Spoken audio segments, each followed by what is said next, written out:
சந்தோஷமா இருக்கீங்களா? எல்லாரும் சந்தோஷமா இருக்கீங்களா? ஆண்டோடைய சமூகத்தில் வர்றது எப்போவுமே நமக்கு ரொம்ப சந்தோஷம் இல்லை? கண்டிப்பாக சந்தோஷம் தானே?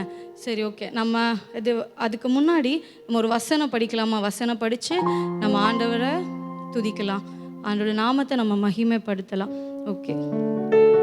ஆகபுக் 3ஆம் அதிகாரம் 17-18 நான் படிக்கிறேன். அத்திமரம் துளிர் விடாமற் போனாலும், திராட்சை செடிகளில் பழம் உண்டாகாமற் போனாலும், ஒலிவ மரத்தின் பலன் அற்று போனாலும், வயல்கள் தானியத்தை விளையாமற் போனாலும், கிடையில் ஆட்டு மந்தைகள் முதலற்று போனாலும், தொழுவத்திலே மாடு இல்லாமல் போனாலும், சத்தமா சொல்லாமா, நான் கர்த்தருக்குள் மகிழ்ச்சியாயிருப்பேன், என் இரட்சிப்பின் தேவனுக்குள் களி கூறுவேன். சொல்லுங்க, நான் கர்த்தருக்குள் மகிழ்ச்சியாயிருப்பேன், என் இரட்சிப்பின் தேவனுக்குள் களி கூறுவேன். எப்படி எதுவுமே இல்லாத டைம்ல என்னால் எப்படி ரொம்ப சந்தோஷமா இருக்க முடியும் அப்படின்னு அவங்க சொல்றாங்கல்ல. அப்படி நான் மகிழ்ச்சியா இருக்கணும் அப்படின்னா தாவீது பக்தன் சங்கீதம் 13 நம்ம பார்த்தோம்னா 5:6 சொல்லுவாங்க, நான் உம்முடைய கிருபையின் மேல் நம்பிக்கையா இருக்கிறேன். அப்போ ஆண்டவர் மேல மகிழ்ச்சியா இருக்கணும்னா நம்ம எப்படி, எதுவுமே என்கிட்ட இல்லை ஆனால் நான் சந்தோஷமா நான் இருக்கிறேன். எதனால அப்படின்னா நான் உங்க மேல நம்பிக்கையா இருக்கிறதுனால. எது நிமித்தம் எனக்கு இந்த நம்பிக்கை நமக்கு ஆண்டவர் மேல வரும்னு பார்த்தா, சங்கீதம் 77 ஒரு அழகான வசனம் பூர்வ காலத்துல நீங்க எனக்கு செய்ததை நான் நினைக்கும் போது 77:11 கர்த்தருடைய செய்களை நினைவு கூறுவேன், உம்முடைய பூர்வ காலத்து அதிசயங்களையே நினைவு கூறுவேன். அப்போ நான் எப்போ மகிழ்ச்சியா இருக்க முடியும்? ஒண்ணுமே இல்லை, நான் எதிர்பார்க்கிற ஏதோ ஒரு நன்மை ஆனா எனக்கு அது கிடைக்கவே இல்லை, பட் ஆனாலும் நான் சந்தோஷமா இருக்கிறேன் அப்படின்னா நான் நம்பிக்கையா இருக்கணும். எப்போ அந்த நம்பிக்கை வரும் அப்படின்னா, முன்னாடி எனக்கு ஒரு அற்புதம் செஞ்சார்ல, அந்த அற்புதத்தை நான் நினைவு கூறும்போது, எகிப்தியருடைய கைக்கு ஆண்டவர் என்னை விடுதலையாக்கி செங்கடலை தாண்டி வர செய்ததை நான் யோர்தான்ல நிற்கும் போது நான் நினைக்கும் போது நான் என்ன பண்ணுவேன்? ஆண்டவரை நம்புவேன். அப்ப நான் நம்பும் போது என்ன பண்ணுவேன்? நான் கர்த்தருக்குள்ள மகிழ்ச்சியா இருப்பேன். நம்ம எல்லாரும் சொல்லலாம், ஆண்டவரே நம்பத்தக்கவர் நீர் ஒருவர் தானே. நல்லா கரங்களை தட்டி, நீங்க தட்டுறது உங்க காதுக்கு கேட்கணும். நல்லா, நம்பத்தக்கவர் நீர் ஒருவர் தானே, உண்மையுள்ளவர் நீர் ஒருவர் தானே, நம்பத்தக்கவர் நீர் ஒருவர் தானே, உண்மையுள்ளவர் நீர் ஒருவர் தானே. பொய் சொல்லிட நீர் மனிதனல்ல, மனம் மாறிட மனு புத்திரனல்ல. பொய் சொல்லிட மனிதனல்ல, மனம் மாறிட மனு புத்திரனல்ல. நீர் செய்வதை தடுப்பவர் யாரும், நீர் செய்வதை தடுப்பவர் யாரும். தெய்வமே, சர்வ வல்லமை உள்ளவரே, யெகோவா தெய்வமே, என்னை பெருகச் செய்பவரே, சத்தமா சொல்லுவீங்களா? தெய்வமே, சர்வ வல்லமை உள்ளவரே, விசுவாசத்தோடு தெய்வமே, பெருக செய்பவரே, என்னை பெருகச் செய்பவரே. என் வாழ்க்கை பயணமெல்லாம் முன் செல்லும் மகிமையின் மேகமே, தள்ளாடி நான் நடக்கும்போது என்னை தாங்கிடும் உம் கரம் நான் கண்டேனே. எல்லா இயேசுவுக்கு சித்தனா, முடிந்ததே ரெகோபோத் தொடங்கினதேன்னு விசுவாசமா சொல்லுவீங்களா?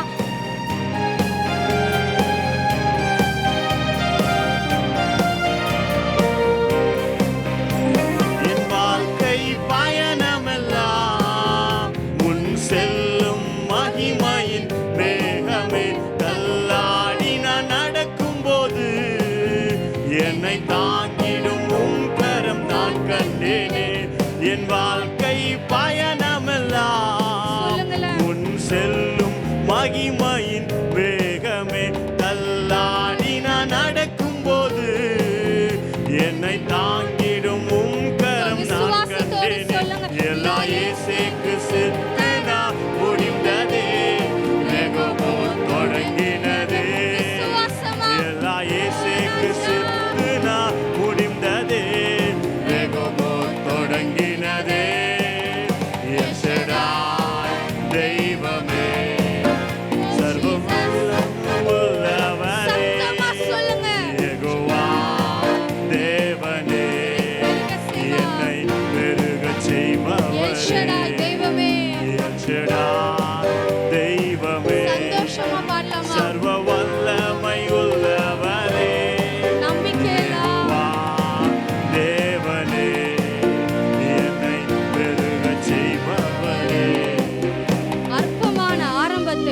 சம்பூரமாய் மாற்றினீர். நான் கண்ணீரோடு விதைத்ததெல்லாம் கம்பீரமாய் அறுக்க செய்தீர். என் குறைவெல்லாம் நிறைவாக்கி வறட்சி செழிப்பாக்கி வாழ்நாளெல்லாம் போஷித்தீர். எல் ஷடாய், நீ சர்வ வல்லமை உள்ளவர். அவர் மனமாற மனுஷன் இல்லைங்க. நம்பிக்கையா பாடுவீங்களா? அந்த நம்பிக்கையெல்லாம் துளிர் விடுகிற காலம் இது. அது பூத்து குலுங்குற காலம். அது கனி கொடுக்கிற காலத்துல நம்பிக்கையை மண்ணுக்குள்ள புதைச்சிடாதீங்க. விசுவாசத்தோடு சொல்லுங்க, அற்பம்தான், ஆரம்ப அற்பம்தான், but I'm going to see the fullness in my life. சம்பூரணமான ஒரு சித்தத்தை நான் பார்க்க போறேன்னு சொல்லி பாடலாமா? கரங்களை நல்லா உற்சாகமா தட்டி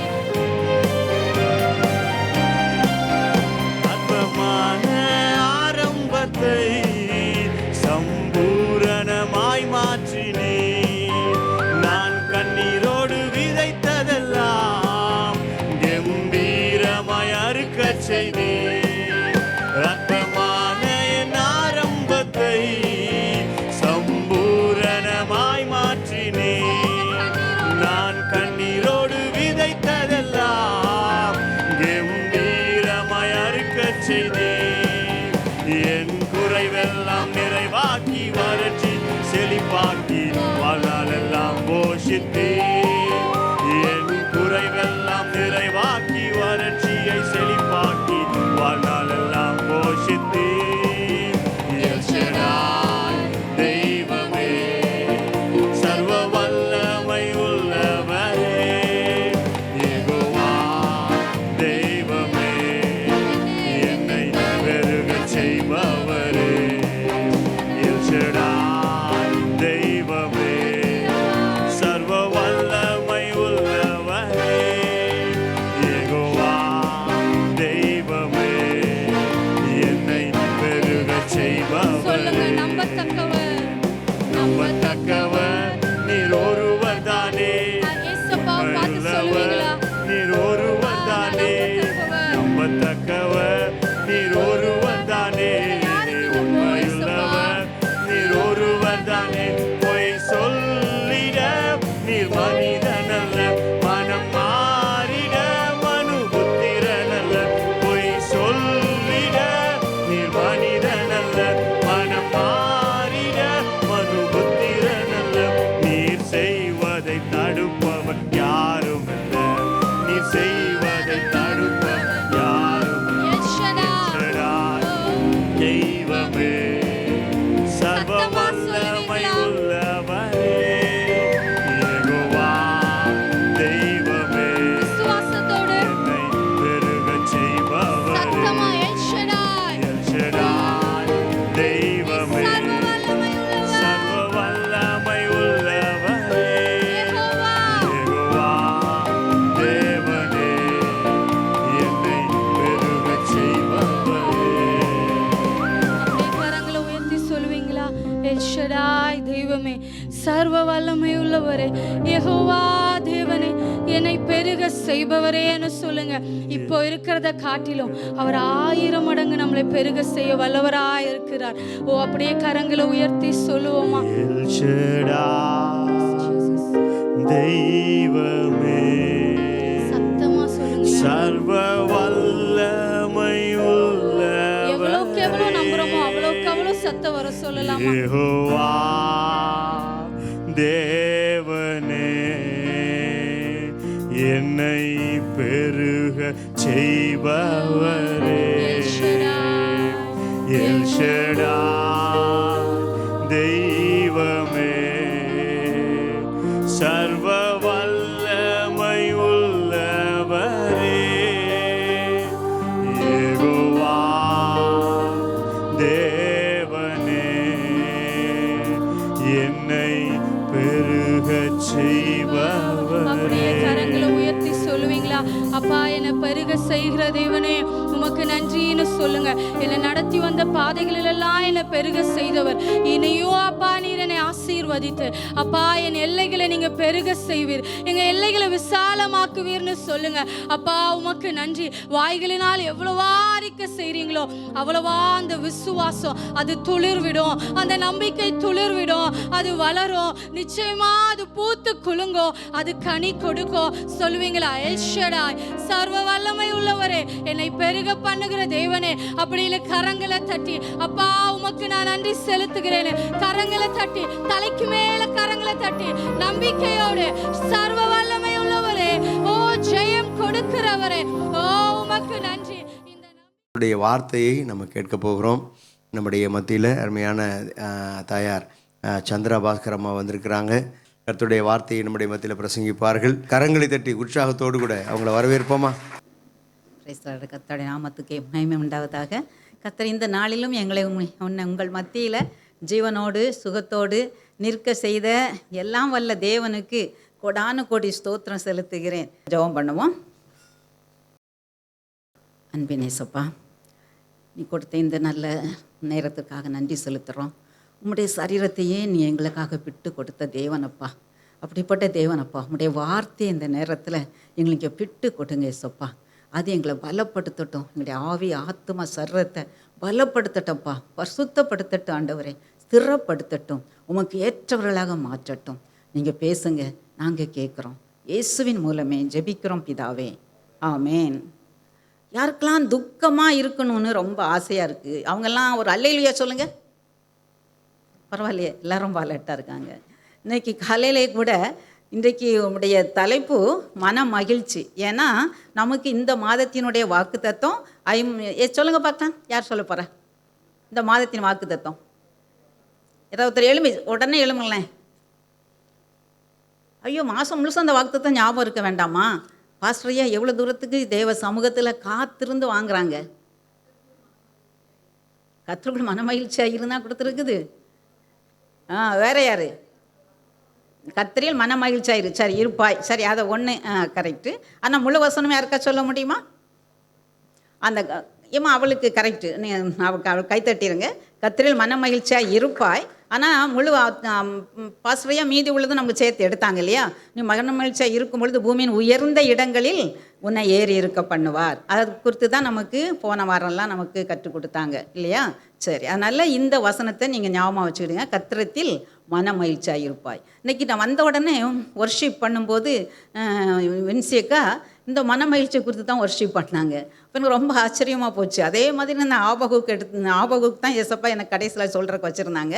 அதையும் அவங்க சொன்னாங்க. அப்போ பரிசுத்த ஆவியானவர் இந்த சத்தியத்தை உறுதிப்படுத்துவதற்காக நான் கர்த்தருக்கு நான் நன்றி செலுத்துகிறேன். சரி, மன மகிழ்ச்சியாக இருக்கணும். மனுஷியால் தானே இஷ்டம் உங்களுக்கு. எப்போல்லாம் உங்களுக்கு சந்தோஷமாக இருக்கணும்னு தோணுது? என்ன கிடைச்சா உங்களுக்கு சந்தோஷமாக இருக்கும்?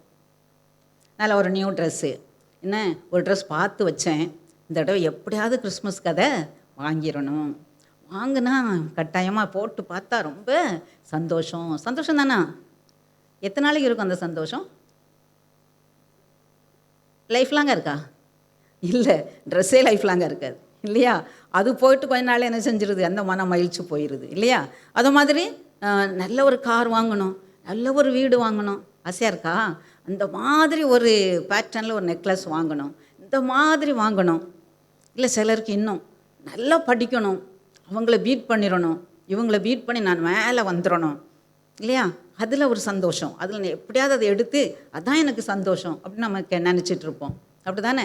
சிலர் படிப்பில் ஆசைப்படலாம், சிலர் உலக பிரகாரமான பொருட்களில் ஆசைப்படலாம். இதெல்லாம் இருந்தால் எனக்கு ரொம்ப சந்தோஷமாக இருக்கும் அப்படின்னு நம்ம நினச்சிட்டு இருக்கிறோம். அப்படி தானே? ஆமாம். இப்போ பாருங்கள், நம்ம வேதத்தில் ஒரு ராஜாவை பற்றி சொல்லப்பட்டிருக்குது. அந்த ராஜா எப்படி இருந்தாராம்? உலகத்தில் இருந்த சகல ராஜாக்கள்லையும் அவர் ஐஸ்வர்யவானாக இருந்தாராம், ஞானம் உள்ளவராக இருந்தாராம். யார் உங்களுக்கு தெரிஞ்சிட்டா? சாலமன் ராஜா.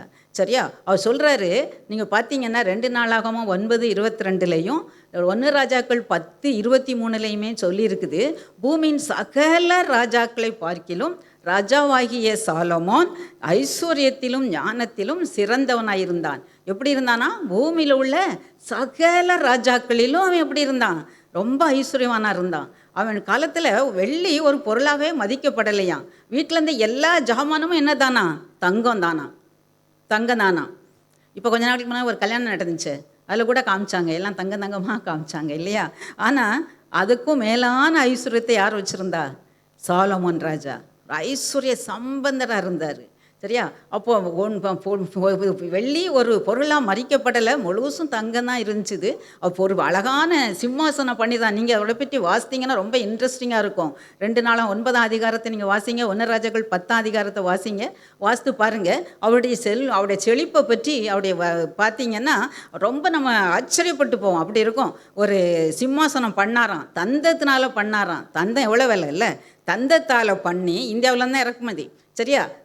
தந்தத்தால் பண்ணி அதை தந்தத்தில் பண்ணி தங்கத்தால் மூடி அதுக்கு 6 படி வச்சு அவருக்கு பக்கத்தில் சாய்மான 2 கைப்பிடி வச்சு அந்த கைப்பிடி பக்கத்தில் 2 சிங்கம், 6 படியிலையும் சிங்கம், 12 சிங்கம். இவ்வளவு அழகாக நேர்த்தியாக ஒரு சிம்மாசனம் செஞ்சார். சிங்கார வனம் கட்டினார், அழகான வீடு அரண்மனைகளை கட்டினார், இவ்வளவும் கட்டினார். ரொம்ப எப்படி இருக்கும், ரொம்ப சந்தோஷமாக இருக்கும்ல, இருக்காதா? உங்களுக்கு எப்படி இருக்கும்? இப்படி ஒன்று கிடச்சிச்சுன்னா அப்பா போதும் வாழ்நாள் முழுசும், இல்லையா? சந்ததியாக நாங்கள் என்ன செஞ்சுருவோம், சந்தோஷமாக இருப்போமா இருக்க மாட்டோமா? இருப்போம்ல. ஆமாம். ஆனால் சாலமோன் ராஜா என்ன செய்கிறாரு பார்த்தீங்களா? பிரசங்கி எடுத்துக்கிடுங்க. பிரசங்கி 2ஆம் அதிகாரம் 9, 10வது வசனம் வாசிங்க பார்க்கலாம். 10 அதில் அவர் சொல்கிறாரு பாருங்க, என் கண்கள் இச்சித்தவைகளுக்கு ஒன்றையும் எனக்கு தடை பண்ணலை, என் இருதயத்துக்கு ஒரு சந்தோஷத்தை நான் வேண்டான்னு விளக்கலை. பாருங்கள் எவ்வளோ பிளஸட் மேன், ஆசீர்வதிக்கப்பட்ட மனுஷனா இல்லையா? கண்ணு நினச்சதெல்லாம், கண்ணு பார்த்ததெல்லாம் அவர் வாங்கிட்டாரு. எப்பா இப்படி இருந்தால் எவ்வளோ நல்லா இருக்கும். நாம் ரோட்டில் போகும்போது அந்த ரெடிமேட் கடையிலலாம் எவ்வளோ அழகழகாக இருக்குது. என் கண்ணு பார்த்ததெல்லாம் எனக்கு கிடச்சிச்சின்னா எவ்வளோ நல்லா இருக்கும். இருக்கா இல்லையா? என் மனசு இச்சித்ததெல்லாம், மனசு விரும்பினதெல்லாம், நான் ஃபஸ்ட் ரேங்காக இருக்கணும், எனக்கு நல்ல உயர்வு கிடைக்கணும், என்னுடைய ப்ரொமோஷன் கிடைக்கணும், என் பாஸுக்கு நான் நல்லவனாக இருக்கணும், இன்னும் பாஸை விட நான் முந்திரணும். ஸோ இப்படி நம்ம நிறைய இவ்வளோ பெரிய வீடு கட்டணும், இவ்வளோ அழகாக கட்டணும். இந்த வீடெல்லாம் எவ்வளோ அழகாக இருக்குது. சில வீடு வழியாக நம்ம கடந்து போகிறோம். அப்பா என்ன அழகாக இருக்குல்ல அந்த வீடு அப்படின்னு நம்ம நினைக்கிறோம். அதோடு இல்லாமல் அடுத்த போய் நினைப்போம், இதை மாதிரி ஒரு வீடு இருந்தால் நம்ம எவ்வளோ நல்லா இருக்கும் இப்படி கூட நினைப்போம். சில காரை பார்த்துட்டு ஒரு யோசிப்போம், இந்த மாதிரி கார் இருந்தால் எவ்வளோ நல்லா இருக்கும். ஸோ அப்படி அந்த சாலமோன் ராஜா அந்த இச்சித்ததில் ஒன்று கூட ஒரு அனுபவிக்காமல் இல்லையா? இப்போ இப்படி நம்ம ரோட்டில் போகும்போது நமக்கு இப்படிலாங்கிறதுக்கெல்லாம் நமக்கு கிடைச்சா எவ்வளோ இன்பமாக இருக்கும்ல, சந்தோஷமாக இருக்கும்ல. ஆனால் அதே 2ஆம் அதிகாரத்தில் என்ன புலம்புறாரு பாருங்க. 2ஆம் அதிகாரத்தில் 11வது வசனம் வாசிங்க.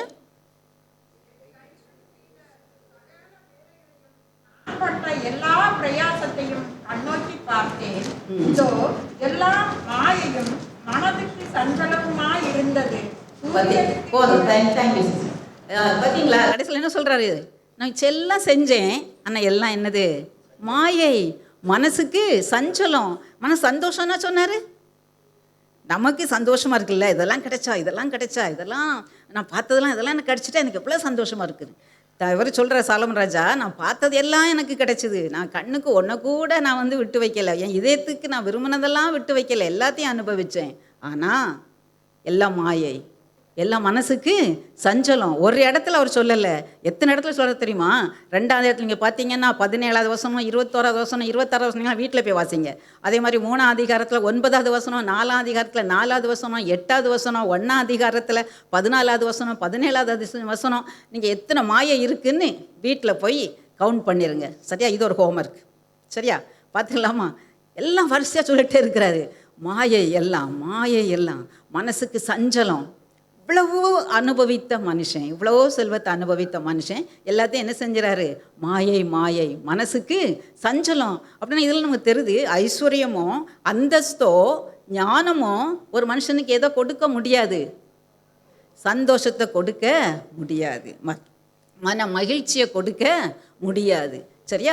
அடுத்தது நம்ம பார்க்குறோம், ஒருவேளை கல்வி நமக்கு ஒரு வேளை மன மகிழ்ச்சியை கொடுக்குமானா, நீங்கள் புதிய ஏற்பாட்டில் பவுலை பார்க்கலாம்.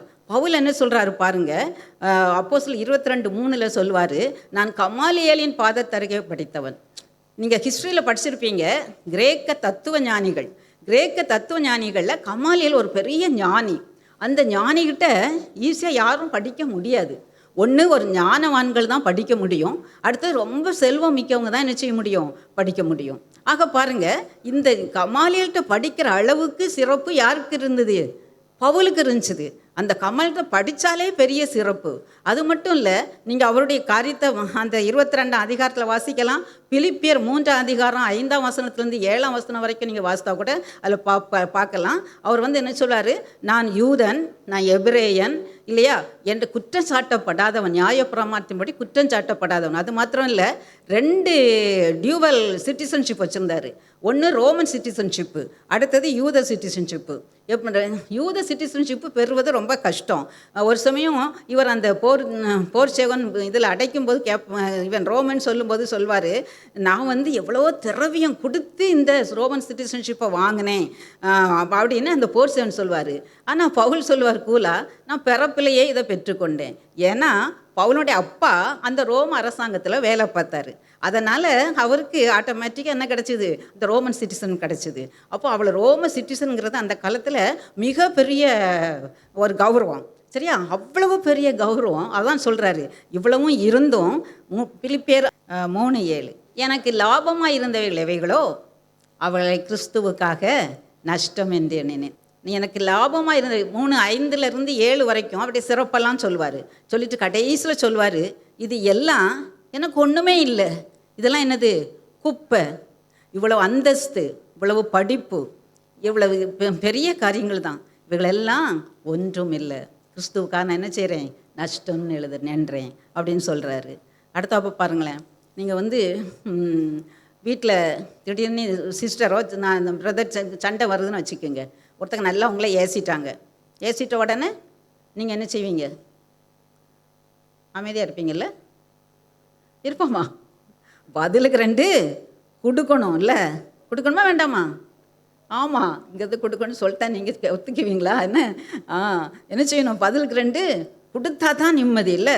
நல்லா கொடுத்துட்டு போன பிறகு மனசில் நிம்மதி இருக்கா? மனசில் நிம்மதி இருக்கா?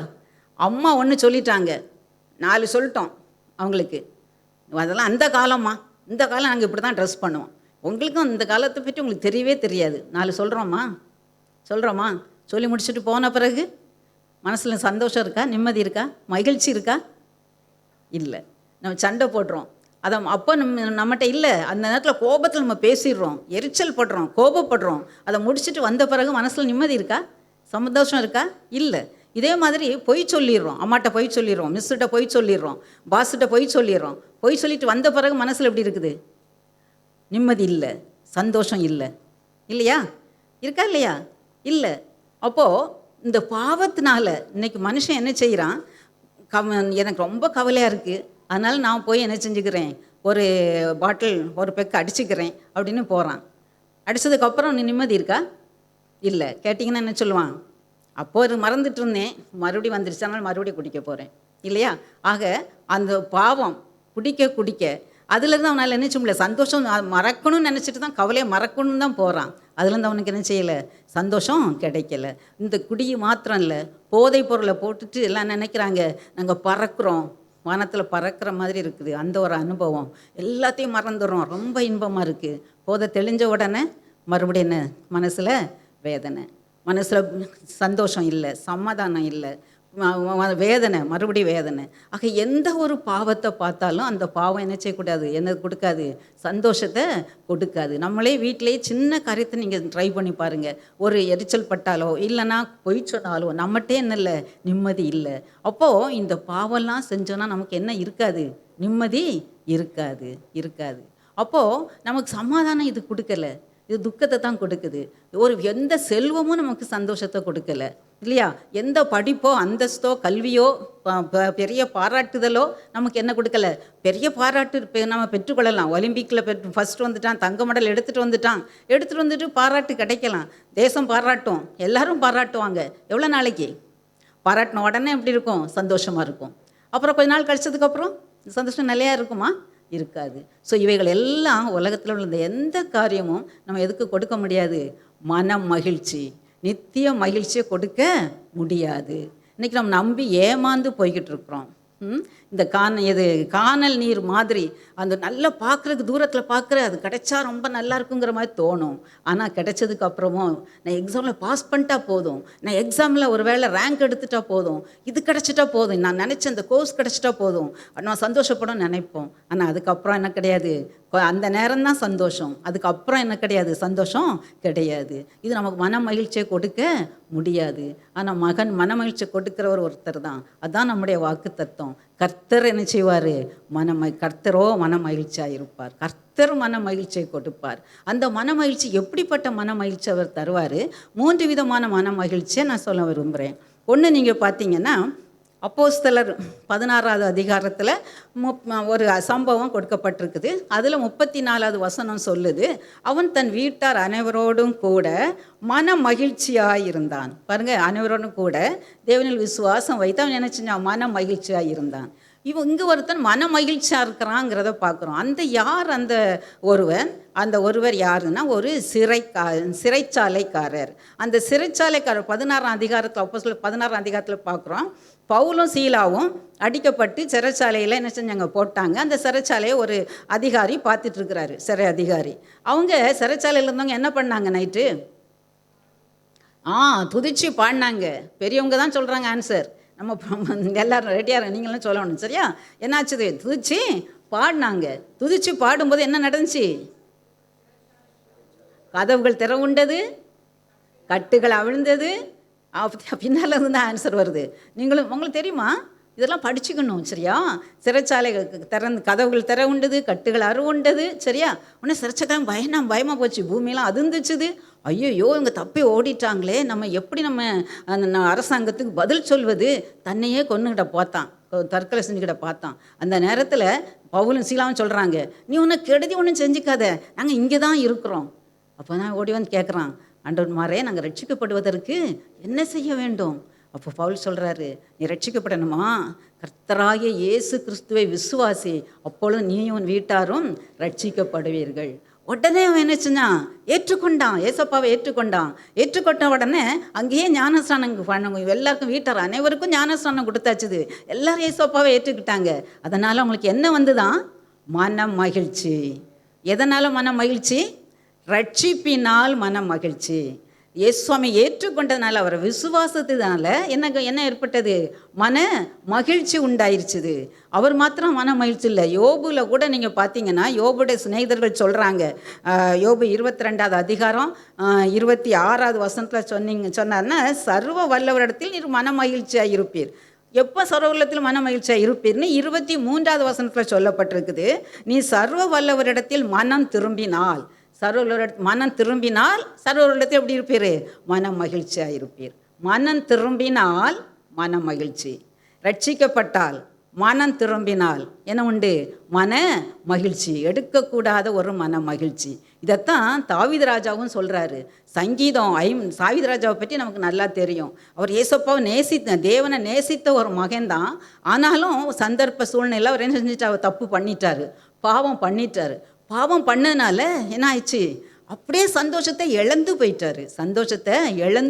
அதனால் பார்த்தீங்கன்னா நீங்கள் 51ஆம் சங்கீதத்தை வீட்டில் போய் வாசித்து பாருங்கள். அவர் அப்படியே கதறுவார், தேவன்கிட்ட கதறாரு, ஐயோ நான் பாவம் செஞ்சுட்டேன், நான் தாயை வயிற்றிலையே நான் என்ன செஞ்சுட்டேன், கற்பத்திலே நான் பாவியாக பிறந்துட்டேன், என்ன முகத்தை எனக்கு மறையாதீங்க, தூரம் என்னை விட்டுறாதீங்க அப்படின்னு அவர் புலம்பும் போது சொல்லுவார் பாருங்கள். சங்கீதம் 51:12 அவர் சொல்கிறாரு, ரட்சிப்பின் சந்தோஷத்தை திரும்பவும் எனக்கு தந்து. ஒரு இழந்துட்டாரு ரட்சிப்பை, சந்தோஷத்தை. இப்போ ரட்சிப்பின் சந்தோஷத்தை எனக்கு திரும்பவும் தாருன்னு யார் கேட்கா, தாவீது ராஜா கேட்காரு. அந்த சந்தோஷத்துக்காக ரொம்ப புலம்புறாரு, ரட்சிப்பின் சந்தோஷத்தை திரும்பவும் தாரும். பார்த்தீங்களா, ரட்சிப்பின் சந்தோஷம். நம்ம இதுவரைக்கும் ஒருவேளை ரட்சிப்பை பற்றி கேள்விப்படாமல் இருக்கலாம். ஒரு சிலர் ஏசப்பாவை ஏற்றுக்கிட்டோம், நம்ம ரட்சிக்கப்பட்டோம், ரட்சிப்புனா என்ன?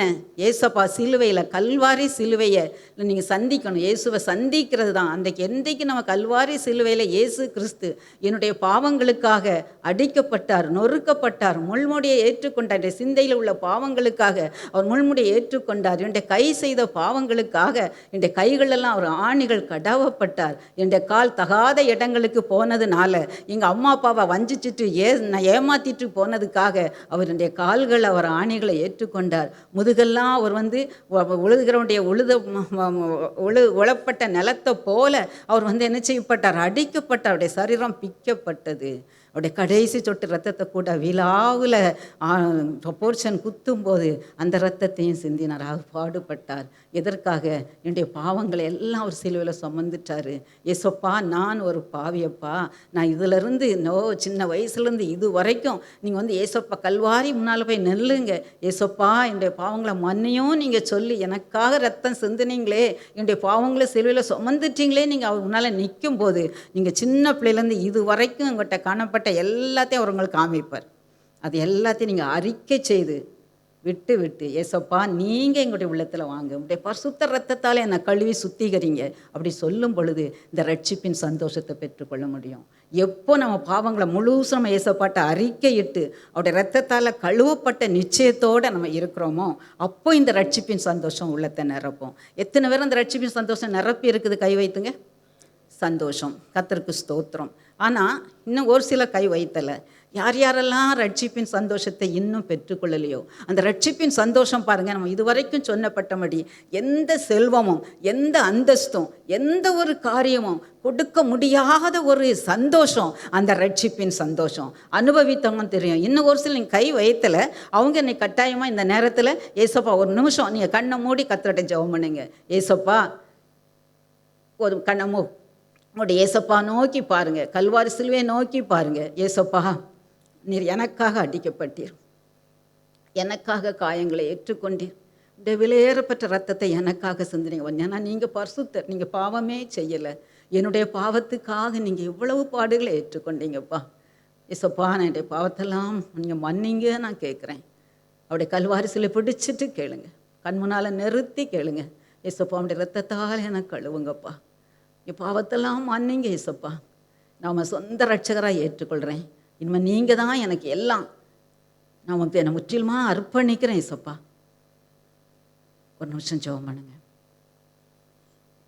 என்னுடைய உள்ளத்தில் நீங்கள் வாங்க, இனிமேல் மற்றதுக்கு எனக்கு இடமே இல்லை.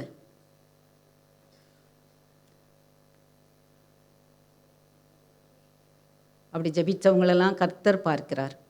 அவர் அந்த ரட்சிப்பின் சந்தோஷத்தை தர்றார். இன்னும் ஒரு சிலர் நாங்கள் ரட்சிக்கப்பட்டோம், ஆனால் பின்மாற்றத்தில் போயிட்டோம், பாவத்தில் விழுந்துட்டோம், செல்ஃபோனுக்கு அடிமை ஆயிட்டேன், இந்த சீரியலுக்கு அடிமை ஆயிட்டேன், இந்த ஃபேஸ்புக்கு அடிமை ஆயிட்டேன், என்னால் அதிலிருந்து வர முடியலை, அதனால் ஏசப்பாட்ட ஜெபிக்க முடியல, வேதம் வாசிக்க முடியலன்னு ஒரு வேலை சிலர் இருக்கலாம். அன்றைக்கு தாவீது ராஜா கதறினார், இந்த ரட்சிப்பின் சந்தோஷத்தை திரும்பவும் எனக்கு தாரும் ஆண்டவரே, அந்த ரட்சிப்பின் திரும்பவும் எனக்கு தாரும் ஆண்டவரே. நம்மளே ஆராய்ந்து பார்ப்போமா?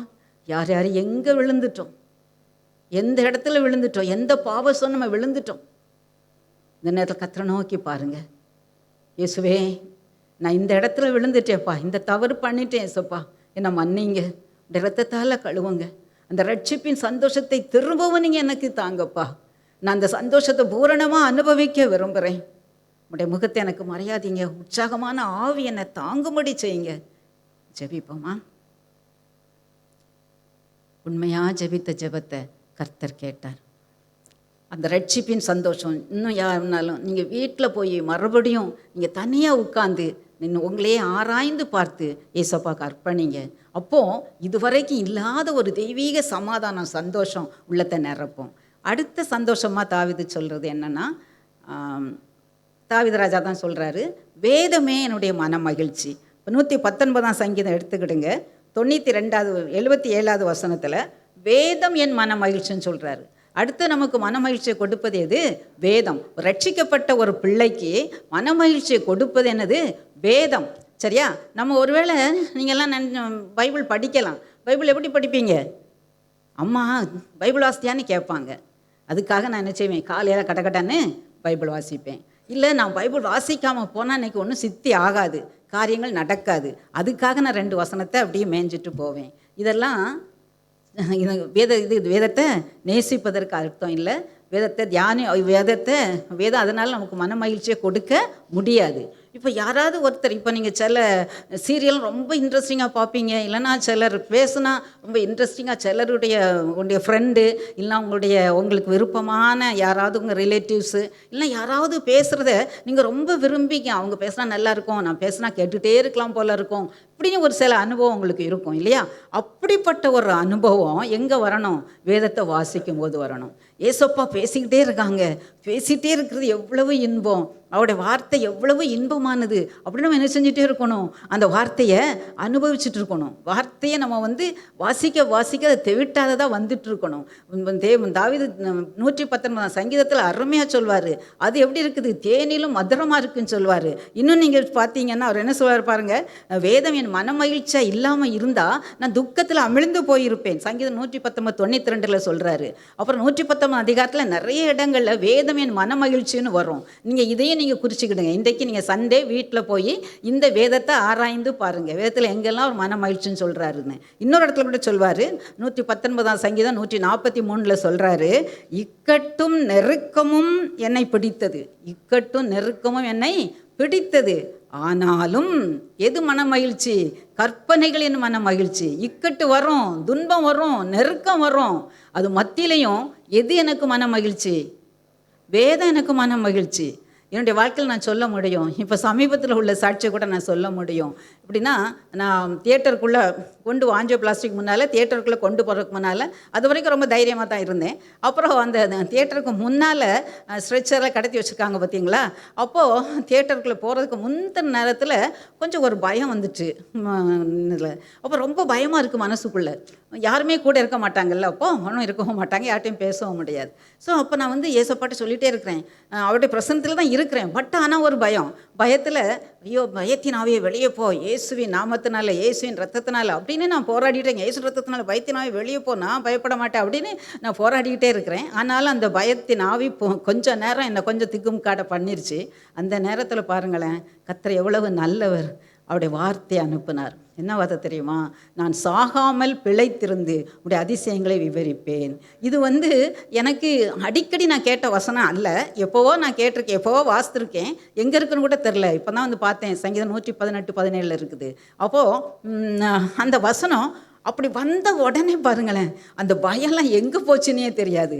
நல்ல ஒரு தைரியம். நான் தியேட்டருக்குள்ளே போகும்போது ஒரு சோல்ஜர் போரை மீட் பண்ணுற ஒரு வாரில் ஒரு சோல்ஜர் எப்படி தைரியமாக என்டர் பண்ணுவாரோ அந்த ஒரு தைரியத்தோடு நான் தியேட்டருக்குள்ளே போகிறேன். அந்த வார்த்தைக்கு அவ்வளவு வல்லமை, வார்த்தைக்கு அந்த வல்லம், அந்த வார்த்தையின் வல்லமே நான் ஒவ்வொரு நாளும் என்னுடைய வாழ்க்கையில் அனுபவிக்கிறேன். ஒரு சுகவீனமாக இருக்கும்போது ஒரு சமயம் சுவாமி சொன்னாங்க, என் தள்ளும்புகளால் குணமானீர்கள். அந்த ஒரே வார்த்தையை வச்சு இன்னைக்கு வரைக்கும் நிறைய வியாதிகளை சொல்லி அதிலிருந்து கர்த்தர் மேற்கொள்ள பலன் தந்தார். வார்த்தைக்கு அவ்வளோ வல்லமை. அதனால தான் நான் சொல்கிறேம்மா, இந்த வார்த்தைகளை படிக்கணும். அதனால தான் கிஸ் வைக்கிறோம். அதனால தான் பைபிளை நீங்கள் படிக்கணுங்கிறதுக்காகத்தான் வாலிப பிள்ளைங்க வாலிப வயசில் இந்த வேத வசனங்களை மனசுக்குள்ளே பதிச்சுக்கணுங்கிறதுக்காகத்தான் நாங்கள் இந்த முயற்சி எடுக்கிறோம். சரியா? அதான் வேதத்தை படிங்க.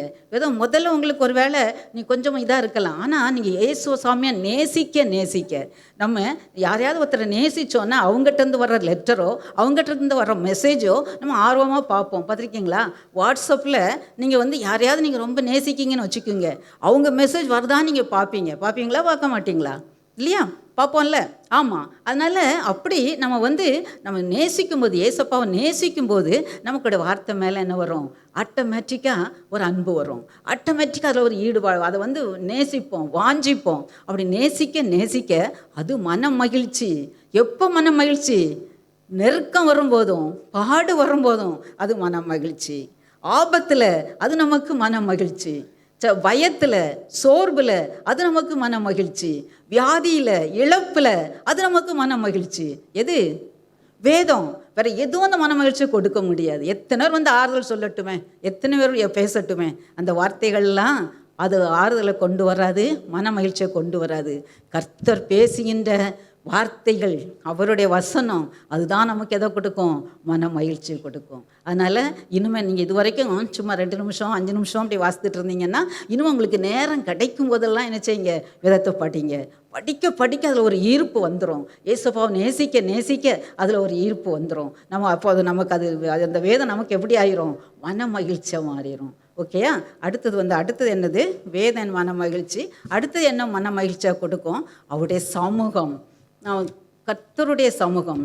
சங்கீதம் 16:11 பார்த்தீங்கன்னா, உம்முடைய சமூகத்தில் பரிபூரண ஆனந்தமும் உமது வலது பார்சத்தில் நித்திய பேரின்பமும் உண்டு. எங்கே?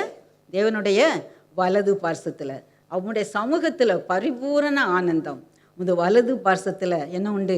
நித்திய பேரின்பம். பார்த்தீங்களா? நித்திய பேரின்பம், பரிபூரண ஆனந்தம் எங்கே தான் கிடைக்கும்?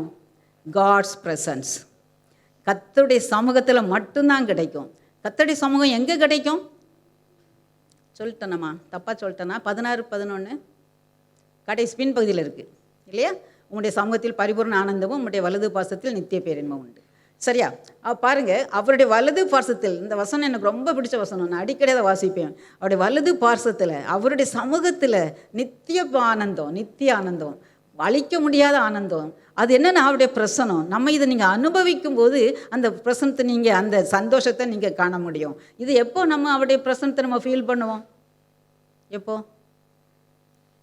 நம்ம ஜெப வேளை, நம்ம அவர் சமூகத்துக்கு போகும்போது, ஏசப்பா நோக்கி பார்க்கும்போது, இயேசுவே நம்மளுடைய ஜெபம்லாம் போயிட்டு ஒரு இதில் க்ரோசரி ஷாப்பில் ஒரு லிஸ்ட்டு கொடுத்த மாதிரி 1 கிலோ இது, 1 கிலோ சுகரு, ஒரு 4 கிலோ அரிசி, இப்படிலாம் ஒரு லிஸ்ட்டு கொடுத்த மாதிரி நம்ம போய் ஆண்டவர் ஏசப்பா இன்றைக்கி நான் போகிறேன், நீங்கள் பத்திரமா என்னை பாதுகாத்துக்கணும், இன்றைக்கி இந்த இன்டர்வியூலாம் நான் நல்லா அட்டன் பண்ணணும், எனக்கு இந்த பாஸ்கிட்ட தயவு கிடைக்கணும், இன்றைக்கி இந்த ப்ராஜெக்ட் சரியாக முடிக்கணும், இந்த கிளாஸில் இந்த மார்க் எடுக்கணும், நான் சரியாக எழுதணும், நல்ல ஞானம் தரணும். இப்படியே நம்முடைய இது இருந்துச்சுன்னா இது பேர் ஜெபம் கிடையாது. சரியா? ஜெபம்னா என்ன? ஏசப்பாவை நம்ம பார்க்கணும். போய் முழங்கால் போட்டுட்டு, ஏசப்பா ஸ்தோத்திரம், அவர் மகிமையெல்லாம் சொல்லி, நீங்கள் இவ்வளோ செஞ்சீங்களே, சுகம் தந்தீங்களே, பலன் தந்தீங்களே, அவர் அப்படியே துதிக்கணும். துதிச்சு அவருடைய முகத்தை பார்க்கணும், அவருடைய சாயலை பார்க்கணும். அதை நம்ம வாஞ்சிக்கணும். தெரியுதா? இது வரைக்கும் நீங்கள் ஜெபம் பண்ணியிருப்பீங்க. ஜெபம்னா என்ன? நம்ம போய் நம்முடைய வேண்டுதலெல்லாம் அவர்கிட்ட கேட்டோன்னா அவர் செய்வார், நிச்சயமாக செய்வார். அதுதான் நம்ம என்னது? ஜெபம் கிடையாது. ஜெபம்னா அவருக்கும் நமக்கும் உள்ள தொடர்பு. அவருடைய சமூகத்தில் போய் அவருடைய முகத்தை பார்க்கணும். ஏசப்பா உங்கள் முகத்தை நான் பார்க்கணும், உங்கள் சத்தத்தை நீங்கள் பேசணும்ப்பா, அவருடைய சத்தத்தை நான் கேட்கணும் அப்படின்னு அவர் சமூகத்தில் போய் முழங்கால் படிக்கிட்டு அவர் முகத்தை பார்த்துட்டு இருந்தா, ஸ்தோத்திரிச்சிட்டு இருந்தா, அவருடைய பிரசன்னம் இறங்கி வரும். எல்லாருக்கும் வரும். நீங்கள் இது வரைக்கும் இந்த அனுபவம் இல்லைன்னா இதை நீங்கள் அனுபவமாக்கி கொள்ளுங்க. அது ரொம்ப இன்பமான நேரம். அந்த நேரத்தில் நம்ம உலக காரியத்தெல்லாம் நம்ம கேட்கவே மாட்டோம், அதெல்லாம் நமக்கு மறந்து போகும். அவர் செஞ்சதான் நமக்கு ஞாபகம் வரும். ஏசப்பா எனக்காக நீங்கள் முள்முடி சுமந்துட்டீங்களே, எனக்காக கைகால ஆணைகளை ஏற்றுக்கிட்டீங்களே, எனக்காக அந்த முதுகெல்லாம் உழப்பட நீங்கள் ஒப்பு கொடுத்தீங்களே, இந்த எவ்வளோ ஒருத்தி நான், இந்த இத்தனை கோடி மக்கள் இருக்காங்க, எவ்வளோ நல்லவங்க இருக்காங்க, அவங்களாம் விட்டுட்டு என்ன தெரிஞ்சுக்கிட்டீங்களப்பா, நான் உங்கள் ஆளை அறிஞ்சிக்கிறதுக்கு நீங்கள் உதவி செஞ்சீங்களப்பா, நான் எம்மாத்திரம். ஏசப்பா உங்கள் அன்பு எவ்வளவு பெருசு அப்படி நீங்கள் அப்படியே அன்பு அப்படியே நீங்கள் ஆராய உங்கள் அன்பு எவ்வளவு பெருசுப்பா, நான் சுகம்லன்னு சொன்னேன், நீங்கள் சுகம் கொடுத்தீங்களப்பா, நான் மனசில் தான் நினச்சேன் இந்த பிரச்சனை இருக்குதுன்னு, அந்த பிரச்சனை நீக்கினீங்களப்பா. அப்படி நீங்கள் ஒவ்வொன்றா நீங்கள் ஏசப்பாட்ட அப்படியே நீங்கள் சொல்ல சொல்ல அவருடைய அன்பை அப்படியே தியானிக்க அவருடைய பிரச்சனை அப்படியே இறங்கும் பிள்ளைங்களே.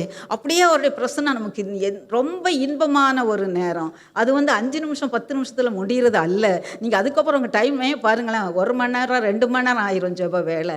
ஸோ அந்த ப்ராக்டிஸுக்கு அந்த அளவுக்கு நம்ம வரும் பொழுது அது நம்முடைய மன மகிழ்ச்சி, அதுதான் நம்முடைய மன மகிழ்ச்சி. ஆக அந்த ஒரு ஜெபத்தின் அளவை, நம்ம ஜெபத்தின் மேன்மையை நம்ம உயர்த்தணும், கூட்டிக் கொள்ளணும். அப்படி இருக்கும்பொழுது தான் என்ன செய்ய முடியும்? அந்த கர்த்தர் கொடுக்குற மன மகிழ்ச்சி, அவரில் நம்ம மன மகிழ்ச்சியாக இருக்க முடியும். அப்போ எப்படி மன மகிழ்ச்சியாக இருப்போம்? நம்ம வின்சிகா சொன்ன மாதிரி நான் அதை கடைசி எடுத்து வச்சுட்டு வந்தேன். ஆபகுக்கு 3ஆம் அதிகாரம் 17வது 18வது வசனத்தில் நீங்கள் பார்த்தீங்கன்னா 17வது வசனம் சொல்லியிருக்கோம். என்ன இருக்கும்? வாசிங்க. அத்திமரம் துளிர்விடாமற் போனாலும், திராட்சை செடிகளில் பழம் உண்டாகாமற் போனாலும், ஒலிவமரத்தின் பலன் அற்று போனாலும், வயல்கள் தானியத்தை விளையாமற் போனாலும், இடையில் ஆட்டு மந்தைகள் முதலற்று போனாலும், தொழுவத்திலே மாடுகள் நான் கர்த்தருக்குள் மனமகிழ்ச்சியாய் இருப்பேன். என் ரட்சிப்பின் தேவனுக்குள் களி கூறுவேன். அங்கே பாருங்க, ஒன்றும் இல்லை, என்ன இல்லை, தானியம் இல்லை, சாப்பிட்றதுக்கு தானியம் இல்லை, ஆடு இல்லை. ஒரு பால் கறந்து கொடுக்கன்னா கறி சாப்பிடணுன்னா ஒரு ஆடு இல்லை. பாலாவது மாட்டு மந்தையாவது பார்த்தோன்னா ஒரு பால் குடிச்சிக்கலான்னா பாலும் இல்லை. ஒரு ரோமத்துக்கு ஆடு இருக்கும் விற்கலான்னா அந்த ஆடு இல்லை. இந்த திராட்சை பழம் சாப்பிடலான்னா திராட்சை பழம் இல்லை. ஒன்றும் இல்லை, இல்லை இல்லை இல்லை. ஆனாலும் நான் எப்படி இருப்பேன்? கர்த்தருக்குள் மகிழ்ச்சியாக இருப்பேன். இதுதான் மன மகிழ்ச்சி, இதுதான் மன மகிழ்ச்சி. எது இருந்தாலும் இல்லாவிட்டாலும், எல்லாவற்றையும் இழந்து போனாலும், அன்றைக்கு யோபு பக்தன் சொன்னார் இல்லையா, எல்லாம் இழந்து போயிட்டாரு. அதனால் என்ன சொன்ன? கர்த்தருக்கு ஸ்தோத்திரம். மன மகிழ்ச்சினால தான் அந்த ஸ்தோத்திரம் வந்துச்சுது. மன மகிழ்ச்சி, அவருக்கு மன மகிழ்ச்சி இருந்தது. அந்த கர்த்தரை நம்பினார், முழுசுமாக நம்பினார். கர்த்தரை முழுசுமாக நம்பி அவருடைய பிரசனத்தை உணர்றவங்களுக்கு, அவருடைய அன்பில் கலிகூறுகிறவங்களுக்கு உலகத்தில் உள்ள எந்த பிரச்சனையே கிடையாது. நான் என்னுடைய வாழ்க்கையிலேருந்து சொல்ல முடியும். நான் பல பாடுகள் வழியாக கடந்து வந்தேன், பல இழப்புகள் வழியாக கடந்து வந்தேன். ஆனாலும் நித்திய மகிழ்ச்சியோடு கர்த்தர் என்ன வச்சுருக்கிறாரு. கர்த்தரில் கலிகூறும்படியாக, கர்த்தரில் மகிழ்ச்சியாக இருக்கும்படியா, எந்த ஒரு காரியமும் அசைக்காத படிக்கு கர்த்தர் எனக்கு அந்த பூரண மகிழ்ச்சியை கொடுத்துக்கிறாரு. அது என்னென்னா, அது அவருடைய பிரசன்னம், அவருடைய பிரசன்னம். தேவ பிரசன்னத்தை நீங்கள் வாஞ்சித்து பெற்றுக்கொள்ளும் போது அவர் தான் வேணும். அவர் எனக்காக எல்லாத்தையும் செய்து முடிப்பார். அவரை தவிர ஒன்றுமே இல்லை. அவர் செய்கிறது எல்லாம் நன்மைக்கு தான் செய்வார், தீமை செய்யவே மாட்டார். அந்த நம்பிக்கையோடு நம்ம அவருடைய சமூகத்துக்கு வரும் பொழுது அவருடைய பிரசன்னம் நம்மளை மூடிக்கொள்ளும். இவரே சொல்கிறாரு, மோசையே சொல்கிற, பிரசன்னம் எங்கள் கூட வரலன்னா நாங்கள் போகலப்பா. அவருடைய பிரசன்னம் இல்லைன்னா நம்ம ஒன்றுமே செய்ய முடியாது. அவருடைய பிரசன்னம் வேணும். அவருடைய பிரசன்னம் வேணும்னா நம்ம எப்படி இருக்கணும்? அவர் பரிசுத்தர். நான் பரிசுத்தராக இருக்கிறது போல நீங்களும் பரிசுத்தராக இருங்கள். ஒவ்வொரு அனுதினமும் இயேசுவின் இரத்தத்தால் கழுவப்பட்ட அனுபவம். பாவ வாழ்க்கைக்கு நம்ம பாவ வாழ்க்கையை விட்டு பிரிந்து வாழ்கிற ஒரு பரிசுத்த அனுபவத்துக்குள் வரும்போது அந்த பரிசுத்த கடவுள் அவருடைய பிரசன்னத்தை நமக்கு வெளிப்படுத்தும். அவருடைய பிரசன்னத்தில் வாழும்போது மகிழ்ச்சி, நீங்காத மகிழ்ச்சி, நித்திய மகிழ்ச்சி, அதை கர்த்தர் தருவார். யாருக்கெல்லாம் அந்த மகிழ்ச்சி வேணும்? நித்திய மகிழ்ச்சி. எழும்போமா?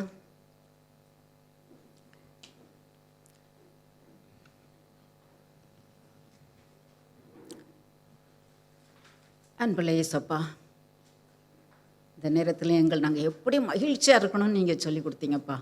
காலையில் ஆண்டவரே, எங்களுடைய அந்த ஆராதனை வேளையிலே கூட ஆண்டவரே, நாங்கள் எப்படி மகிழ்ச்சியாக இருக்கணும், அந்த மன மகிழ்ச்சியை நாங்கள் பெற்றுக்கொள்ளணுங்கிறது தான் நீங்கள் சொல்லி கொடுத்தீங்கப்பா. இப்பொழுது நாங்கள் மன மகிழ்ச்சியை எப்படி பெற்றுக்கொள்வது? அந்த மன மகிழ்ச்சியை நாங்கள் பெற்றுக்கொள்ளும்போது என்ன கிடைக்கும்? மன மகிழ்ச்சி ஔஷதம்னு சொல்லப்பட்டிருக்கு. மன மகிழ்ச்சி நீதிமொழியில் சொல்கிறாரு, மன மகிழ்ச்சி ஔஷதம். மன மகிழ்ச்சி நமக்கு சரீரத்துக்கு நல்ல சுகபலனை கொடுக்கு, ஆவியில் சுகபலனை கொடுக்கு, ஆத்மாவில் சுகபலனை கொடுக்குது. அது அவர் கொடுக்கிற மன மகிழ்ச்சி. மன மகிழ்ச்சியாக இருக்கும் பொழுது நம்ம வேண்டுதல் எல்லாவற்றையும் கர்த்தர் கேட்கிறார். நம்ம வேண்டுதல் பதில் கொடுக்கிறார். கர்த்தரிடத்தில் மன மகிழ்ச்சியாயிரு, அவரின் வேண்டுதல்களை நிறைவேற்றுவார். எனவே அந்த மன மகிழ்ச்சி எங்களுக்கு வேண்டும்ப்பா. அந்த மன மகிழ்ச்சி எங்களுக்கு வேணும்னா முதல்ல எங்களுக்கு ரட்சிப்பின் மகிழ்ச்சி வேணும். அப்பா, நாங்கள் ரட்சிக்கப்படாமல் இருந்தால் நாங்கள் உடைய சமத்தில் அர்ப்பணிக்கிறோம். ஒருவேளை ரட்சிக்கப்பட்டு பின்வாங்கி போன நிலையில் இருந்தாலும் நாங்கள் எங்களை இடத்துல அர்ப்பணிக்கிறோம்ப்பா. எங்களுடைய ரத்தத்தால் கழுவி சுத்திகரித்து மன்னித்து அப்பா அவருடைய ரட்சிப்பின் சந்தோஷத்தை நீர் எங்களுக்கு தர வேண்டுமா நாங்கள் ஜெபிக்கிறோம்ப்பா. அப்பா, வேதத்தினால மன மகிழ்ச்சி. அந்த தாவீது ராஜா, இந்த ஆண்டவரே அவர் ராஜாவாக இருந்தா சொல்கிறாரு, நான் தியானிக்கும்படி பாதி ராத்திரில எழும்பிடுவேன்னு. ஆண்டவரே, அத்தனையா அவருக்கு அது மேலே வாஞ்ச தகப்பனே, வேத வசனத்தின் மீது வாஞ்ச. அது நிமித்தமாக சொல்கிறார், நெருக்கம் இருந்தாலும் அவருக்கு எவ்வளோ நெருக்கம். மகனால் துரத்தப்பட்டார், சவுலால் ராஜாவால் துரத்தப்பட்டார். நெருக்கம் பாடுகள் வழியிலும் கர்த்தருடைய வேதம் எனக்கு மன மகிழ்ச்சி சொல்கிறாரு. மகனே, நெருக்கத்தின் வழியா பாடுகள் வழியா ஒரு வேளை கடந்து செல்றீங்களோ, இந்த நெருக்கத்தின் பாடுகள் வழியா உங்களுக்கு ஒரு மன மகிழ்ச்சியை தருவது என்றால் வேதம்தான். வேதத்தை நம்ம வாசிக்கும் பொழுது, நேசிக்கும் போது, தியானிக்கும் போது கர்த்தருடைய வார்த்தை வல்லமையானது, வார்த்தை ஜீவனானது. அந்த வார்த்தை நமக்கு மன மகிழ்ச்சியை கொடுக்குது. அந்த தேவனுடைய பிரசன்னம் நமக்கு மன மகிழ்ச்சியை கொடுக்குது. தேவ பிரசன்னம் நம்ம ஜெபிக்கும் பொழுது தேவ பிரசன்னம் இறங்கி வரணும். நம்ம மற்ற காரியங்கள் எல்லாவற்றையும் அவர் பார்த்து கொள்வார். உண்மைக்குரிய காரியம் எல்லாவற்றையும் அவர் பார்த்து கொள்வார். நான் நன்றாக இருக்கணும். அவருடைய பிள்ளை நீங்களும் நானும். அதனால நாம நல்லா இருக்கணும்னு அவர் விரும்புறாரு. உலக காரியங்களெல்லாம் அவர் ஆசீர்வதிப்பார், அவர் பார்த்து கொள்வார்.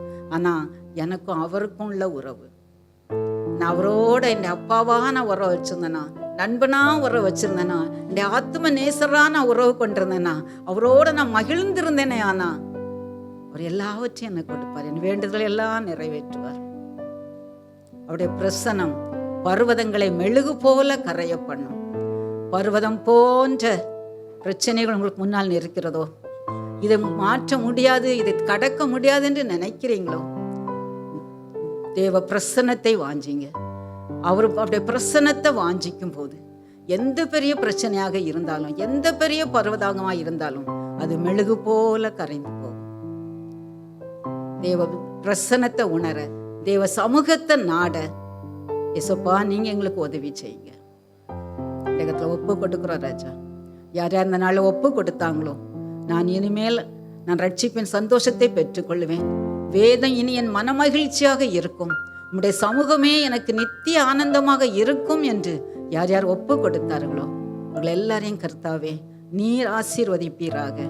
நீர் அவர்கள் வேண்டுதல்களை நிறைவேற்றுவீராக. அவர்களுக்கு முன்னால் இருக்கிற பர்வதங்கள் எல்லாம் மெழுகு போல கரைந்து போவதாக.